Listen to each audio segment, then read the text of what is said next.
when my father was the chief minister, మా నాన్న ముఖ్యమంత్రిగా ఉన్నప్పుడు నేను సెక్రటేరియట్లో అడుగు పెట్టాను. I never set my foot in the secretariat. I never made a phone call to a minister. ఒక మంత్రికి నేను ఫోన్ చేయాల, ఒక సెక్రటరీకి నేను ఫోన్ చేయాల, ఒక సెక్రటేరియట్లో అడుగు పెట్టాల. Worst, I was not even in Hyderabad.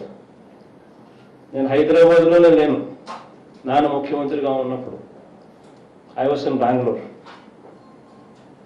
Once in a while, once in a month maybe, to see my parents 2-3 days, I used to be in Hyderabad. This is the background of the cases. Everybody in Andhra Pradesh knows about it. Andhra people have given this verdict in the People's Court, clearly teaching these people a good lesson. Major questions అయిపోయినాయి కదా, English medium అన్ని అవే కదా.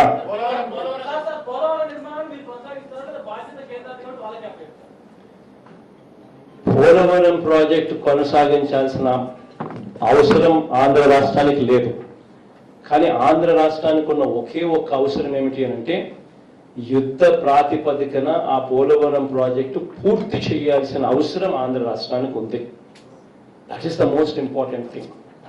కాబట్టి ఏ చర్యలు తీసుకున్నా కూడా, అది కూడా నువ్వు చెప్పినట్టుగా ఒకవేళ క్యాన్సిల్ చేసి రివర్స్ టెండరింగ్ పిలిచి వెంటనే ఈ మేరకు లాభాలు ఈ మేరకు మిగిలిచ్చే కార్యక్రమం, ఈ మేరకు స్కామ్ జరిగిందని చెప్పి కూడా చూపించే కార్యక్రమం చేయాల్సిన అవసరమే ఉంటే చేస్తాం. కానీ ఆ టెండర్లు పిలిచినప్పుడు కూడా వెంటనే చెప్తాం, ఈ ప్రాజెక్టు ఈ టైం బౌండ్ మేనర్లో పూర్తి చేయాల్సిందే, వేరే ఆప్షన్స్ లేవు అని. అక్కడ కేంద్ర ప్రభుత్వంనే ఇన్వాల్వ్ చేసి వాళ్ళ ద్వారానే టెండర్లు ఇచ్చి వాళ్ళ ద్వారానే రివర్స్ టెండరింగ్ చేయించే కార్యక్రమం చేసే అవకాశం ఉంటే వాళ్ళతోనే చేయిస్తాం. We don't mind. All what I need is Polavaram project should be completed on a time bound manner. That is all what I need. ప్రస్తుతానికైతే నేను ఒక్కనే 30వ తారీఖున ఒక్క ప్రమాణ స్వీకారమే జరుగుతుందమ్మా, నా ఒక్కనే. తర్వాత వారం 10 రోజుల్లో డీటెయిల్డ్ ఎక్స్పాన్షన్. మొదటి సంతకం దేని మీద పెట్టబోతుంది చూద్దామబ్బా. మీరంతా మొదటి సంతకంతో ఆగిపోయే పరిస్థితి కాదు. యు టాకింగ్ అబౌట్ 9 పథకాలు, నవరత్నాలు. So my duty is to deliver them. So it's very important that ఒక్కదాంతో కన్ఫైన్ అయ్యే కార్యక్రమం ఉండదు. బట్ డెఫినెట్లీ ప్రమాణ స్వీకారం రోజుకల్లా ఏమేం చేయబోతా ఉన్నాము, డే 1 నుంచి ఏం చేయబోతా ఉన్నాము అన్నది కిక్ స్టార్ట్ ఫ్రమ్ దేర్. డెఫినెట్గా ఏమేం జరగబోతా ఉన్నా ఆ రోజు స్పీచ్ చూస్తే నీకు అర్థమవుతుంది. చాలా ఇంగ్లీష్ పోదాం పని. కానీ if you go on my English media, anybody any questions anyone of you has? Sure, ma, go ahead. Number one, you went and met the Prime Minister. Please introduce yourself. So that I can call you by name. That's the whole objective. Payal Mehta from CNN Network. Sure, Payal, ma. You went and met the Prime Minister. The premise on which you have said that you wanted to come to power only so that you can assure special status for the state of Andhra Pradesh. Any assurances from the centre on that? And secondly, what are the options that you really have? Are you looking at getting into the NDA? Would you be allying with the NDA in some form or the other? See, the fact is,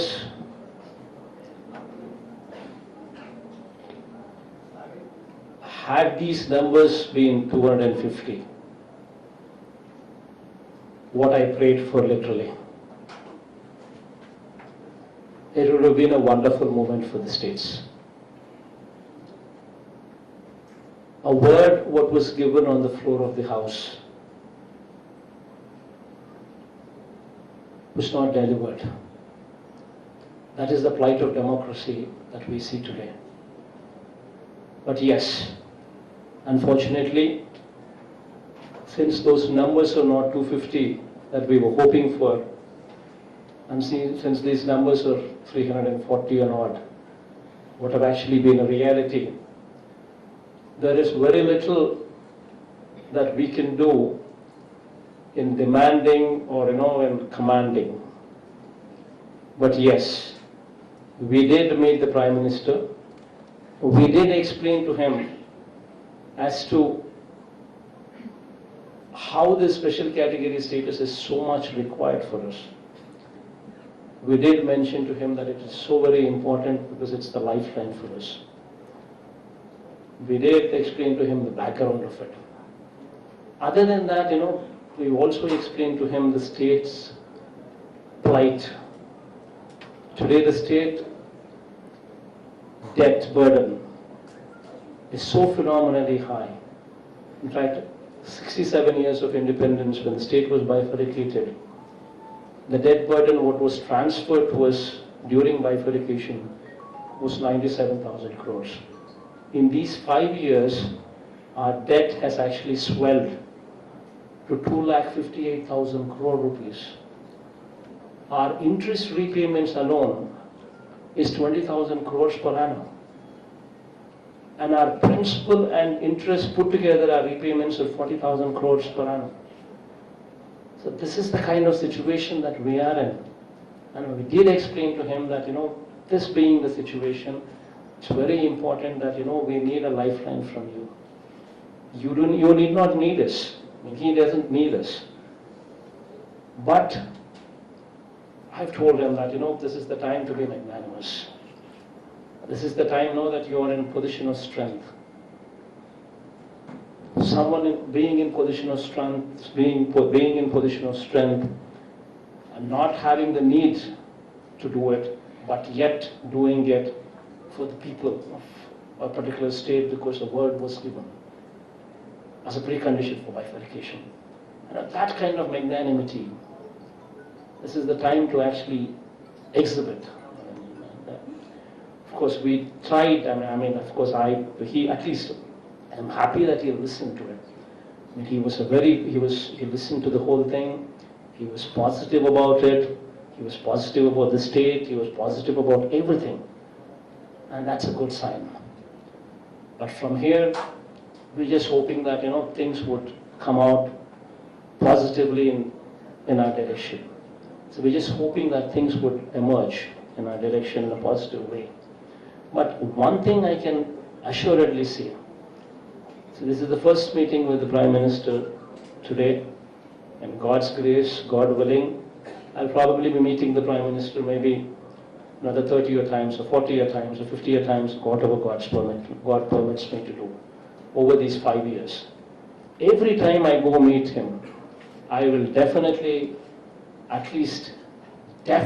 make it a point to remind him of special category status, to remind him that this was a word given on the floor of the Parliament. And we're not going to just let go of it. Okay, today we might not get it. We might be at somebody's mercy. But